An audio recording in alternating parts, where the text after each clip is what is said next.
Pendant que l'assainissement se fait pour l'entretien de l'espace vert de l'hôpital général de Dolisie, le directeur général de cette structure sanitaire, le docteur Maurice Mebanga Popolo, très remonté, a fait un rappel à l'ordre au directeur divisionnaire en présence de quelques agents.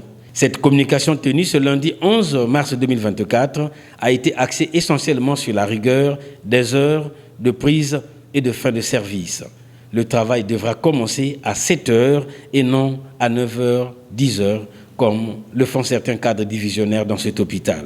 Dans la même optique, le docteur Mebanga Popolo a attiré l'attention de la direction des finances et de l'agence comptable quant au retard dans la production des documents en vue de tenir le conseil de direction. Un délai de 2 semaines en toute fermeté a été accordé pour l'exécution de cette tâche. Le travail, je dis et je répète, le travail doit commencer à 7 heures. Chacun de nous rend compte. À vous, continuez à venir à 7 heures au travail. Comme de coutume, je n'ai plus de plainte vis-à-vis de vous, mais c'est plutôt les directeurs divisionnaires qui ont été nommés qui ne comprennent pas que le travail doit commencer à 7 heures et faire le meilleur d'eux-mêmes. L'hôpital Jean de Dolisie est un établissement public. Il y en a peut-être qui ne le comprennent pas encore.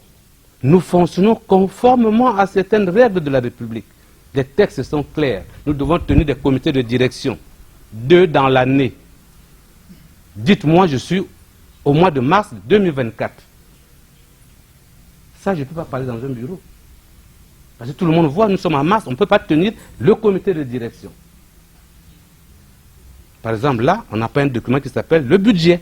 Voilà un établissement public, on ne peut pas tenir le comité de direction.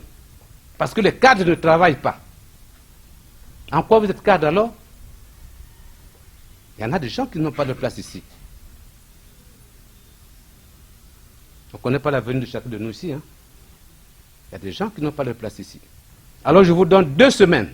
Moi je dois avoir le document qui s'appelle budget. Je m'adresse là au cadre du Trésor. Je m'adresse là, l'agence comptable, au cadre de services économiques et financiers. Par la suite, tous les directeurs divisionnaires et les responsables des services économiques et financiers ont été reçus par le directeur général dans son bureau pour la suite de la pédagogie. Bien avant, le directeur général de l'hôpital général de Dolisie a félicité les dames de cet hôpital pour leur organisation lors de la journée internationale dédiée à la femme.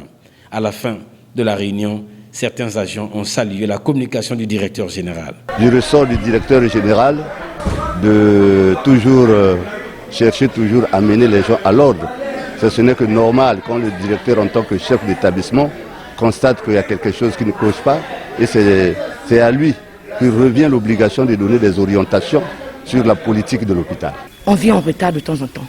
Le DG a beaucoup parlé à propos des retards. Mais les gens, c'est qu'ils sont. Hein. Ils attendent les documents. Parce que les documents ne sont pas encore prêts. Il nous a donné 2 semaines. Il a donné 2 semaines pour régulariser tout. Le directeur général de l'hôpital général de Dolisie tient au bon fonctionnement de sa structure.